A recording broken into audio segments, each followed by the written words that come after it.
Hello everyone, this is Manav Modi, your bullion analyst. Welcome to the Currency and Commodity Buzz. Let's look at how the commodity market has performed in the month of June and our outlook for the next month. Also, for the latest updates and monthly outlook, do subscribe to Motilal Oswal YouTube channel. Looking at the precious metal, we've seen gold, silver prices witness sharp volatility in the previous month. In the first 4 to 5 months of 2023 itself, gains for both were to the tune of more than 10%, which were now 6% and minus 1% respectively.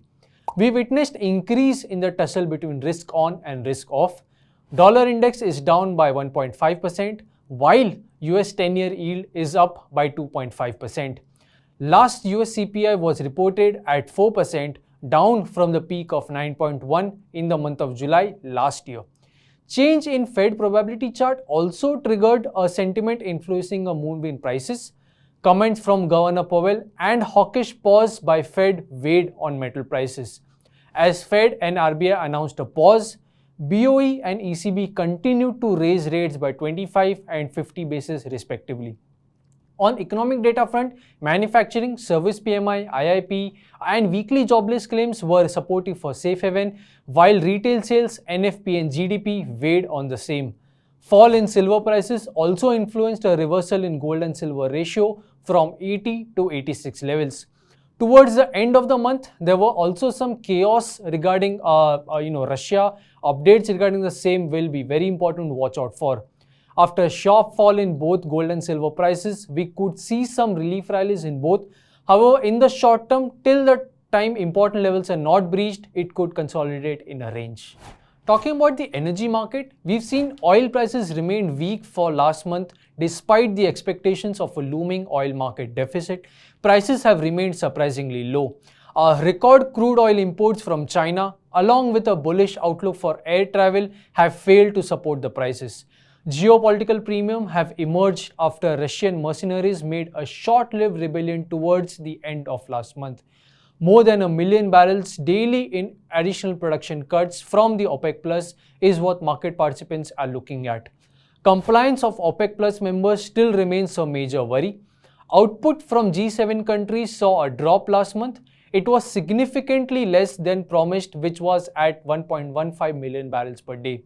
Similarly for Russia as well, there is also a gap between actual and promised cuts in the month of May.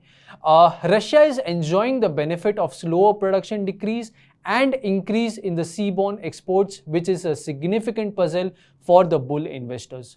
Russia demand recovery along with steady seasonal driving season with the expectations for OPEC Plus meet could provide some support at the lower end. However, prices could trade in a broader range for the month. Talking about the base metal sector, we've seen a positive momentum over the last few weeks after falling from the peak of January. Copper prices have jumped as much as 12% from their May 25th low, and that could signal green shoots for the economy as it is often considered as a precursor to the global health. The recent interest rate cuts and measures from China could impact copper prices more than the broader economic strength. Zinc prices bounced by around 5% last month after a 35% fall since the peak of 2023. Zinc has been suffering from a weak demand from the construction sector, which accounts by about 55% of zinc demand and is particularly impacting the Europe. ILS-ZSG Group estimates the surplus in the zinc market at 137,000 metric tons in January to April.